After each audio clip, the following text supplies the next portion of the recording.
Coming up next on the Jeff Crilley Show, millions of Americans know this. They're living paycheck to paycheck, and then there's a crisis. Their rent gets hiked, and their world is in turmoil. We'll be talking to the CEO of GRACE Grapevine next.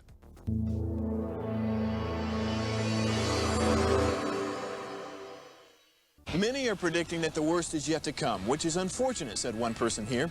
Until now, they've enjoyed the reputation of being the nation's icebox. Watched a burglar in his home this morning by webcam. As a journalist of over 25 years, stories are what make my world turn. Reporting live from the Dallas newsroom tonight, Jeff Crilley, Fox 4 News. But in 2008, I took the jump from my familiar life and started a PR firm from my home. We're talking about anyone with a camcorder like the one I'm using becomes a television network. We started slowly growing the company, and we now have over 100 clients, and we've branched into the world of live digital broadcasting. I now own 8 different TV studios and have a huge team, and the stories that I now get to share are sometimes the most important of my life.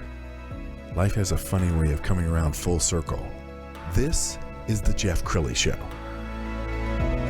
Well, I think most people would agree with me that there are two economies. The stock market is hitting new highs every day, unemployment is low, and yet the average American and those who are in the poverty zone, they're struggling. They're living paycheck to paycheck, and so when they see that unemployment is reaching new lows and the stock market is reaching new highs, that doesn't apply to them.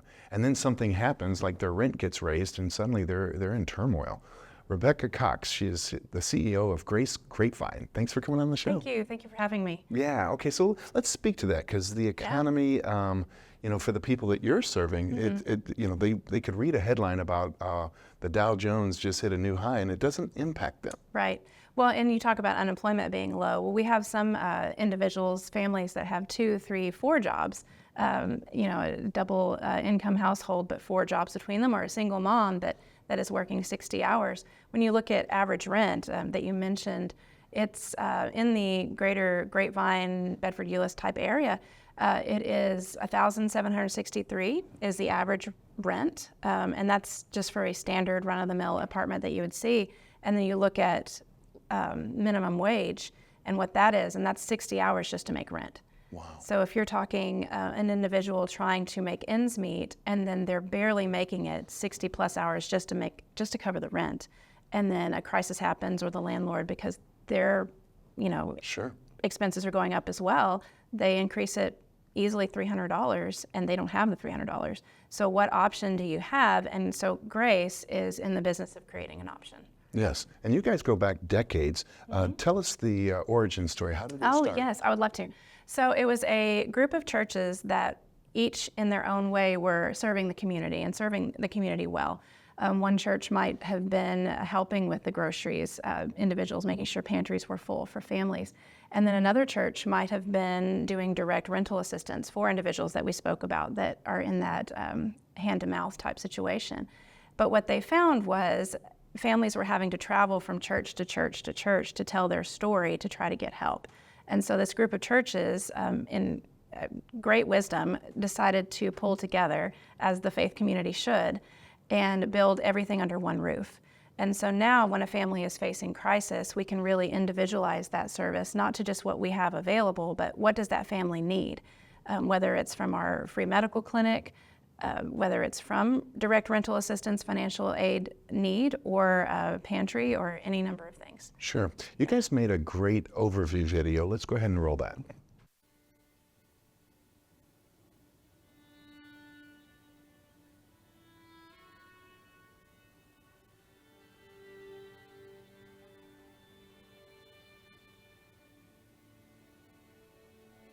I was afraid because of the unknown.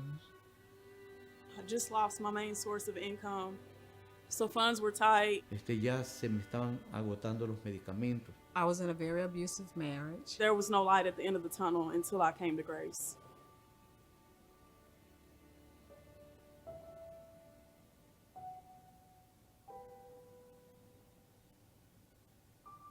Everything happened so quick, it was like God answered my prayers.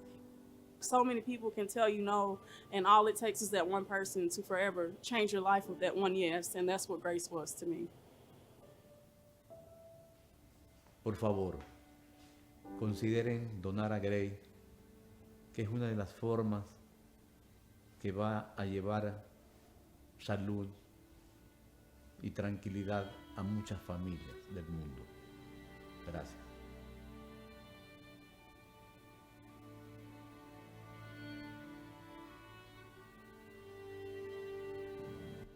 Such a powerful video. In fact, Rebecca, you were just confessing that the first time you saw that, you cried. I did. So I've actually I've been in housing services, homeless services, low income assistance for a couple decades myself, but I've only been at Grace for 6 months. And so I actually saw this at the gala last year. And I'm watching it and trying to make sure nobody's looking at the new CEO crying in the corner. But yeah, it's impactful, and we see stories like that every day. And it must be so rewarding to get up every morning knowing that you're, doing this kind of service for mankind. It really is. I mean, we're in the business, like I said, of making choices for people that feel like they don't have a choice. And so we have folks come in that are, like the video said, at their wits' end. They don't have a solution to this problem. And we have what we call care managers. And the care managers will talk through the problem, kind of lift people out of that trauma, at least for that hour, to really problem solve. And like I said, every person's solution, because every person's crisis point is unique, everybody's solution is unique. And so Grace works it out for folks. So, Rebecca, you guys have grown quite a bit over the years. We're going to pull up the website so people can see the communities that you serve and how you serve people. What have you noticed in the last, I know you've been with the organization for 6 months, but just in general, what have you noticed in terms of the people and the need versus the donations that are coming in? Yes. Well, the need, I mean, we have such a generous community. So we are very thankful to our donors that have stayed with us and donated and see the need themselves. But the need, unfortunately, is growing faster than we're able to keep up.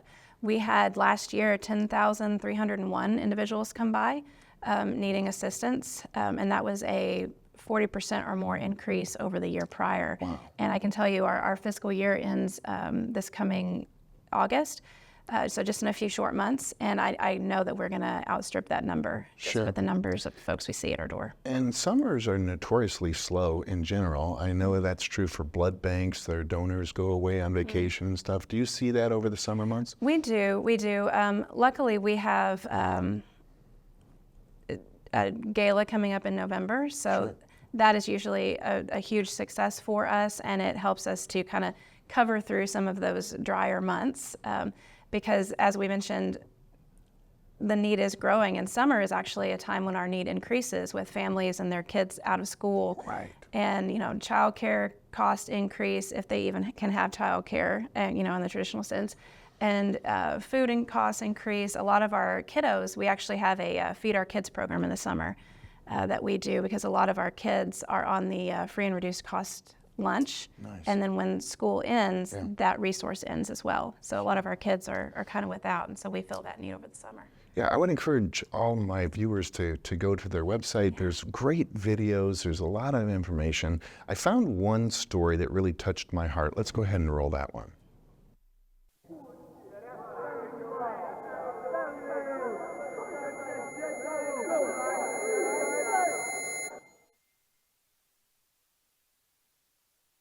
I just woke up one day and had had enough. I was in a very abusive marriage and never knowing what kind of bag he was going to come out of when he came home, and trying to understand what could make him act that way if he said he loved me. I had dealt with the abuse for about 3 years at that time. And when I found out that he was going on the road, I made my escape plan. I called movers and I moved all my stuff in storage, and then I went to the shelter.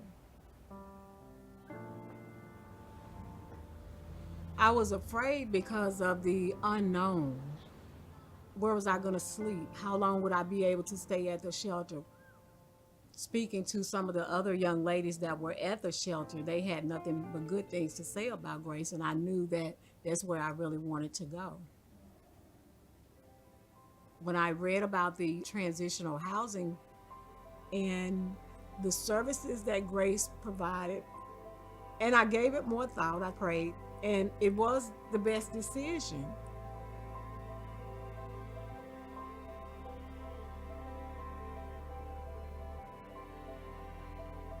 Everything happened so quick, it was like God answered my prayers. He knew that I didn't deserve to be abused and mistreated. So he helped me to get out of that situation. And it was exciting but scary at the same time, but I know that's what I needed.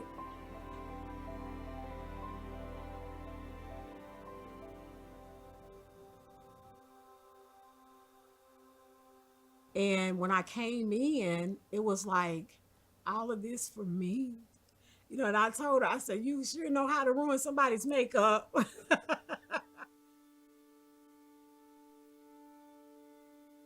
My case manager, Marticia, everything that she said she would do, she has done every step of the way. Y'all just don't understand the blessing that she has been, not only to me, but to Grace and the program and all the ladies. She will do anything that she can to help you.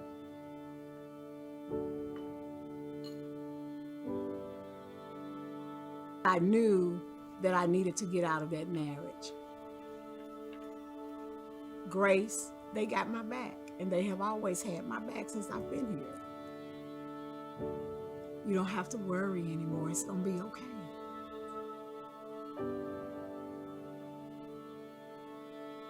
The graduation was awesome because the whole community, seemed like everybody in the community was there, and they were there for us. They just made us feel very special.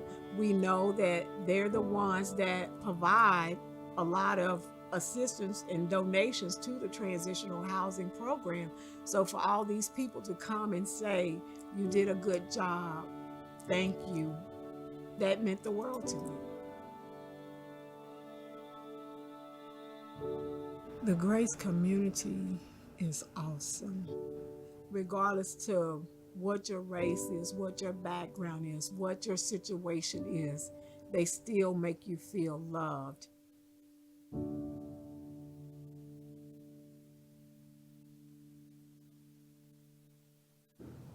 Wow, such a powerful video. I can see why you love what you do. I do. Yeah. Okay, in the last minute or so, let's remind people how they can get involved. And again, you have the gala coming up. We do. There's many ways to get involved. So we're always looking for volunteers. Of course, if you want to support Grace, we have a lot of opportunities to do that, as we shared already. And we do have the Grace Gala coming up on November 2nd. So if you're interested in sponsoring that event or attending and learning more about what Grace does, and then also supporting us in that way, you can email events@gracegrapevine.org. And we'd love to connect you. Outstanding. You've been an amazing guest. We're going to have you back again soon. We're going to end with website, which is gracegrapevine.org. The great Rebecca Cox, thanks for coming on the show. All right. Well, thank you so much. That's it for now. We'll see you next time.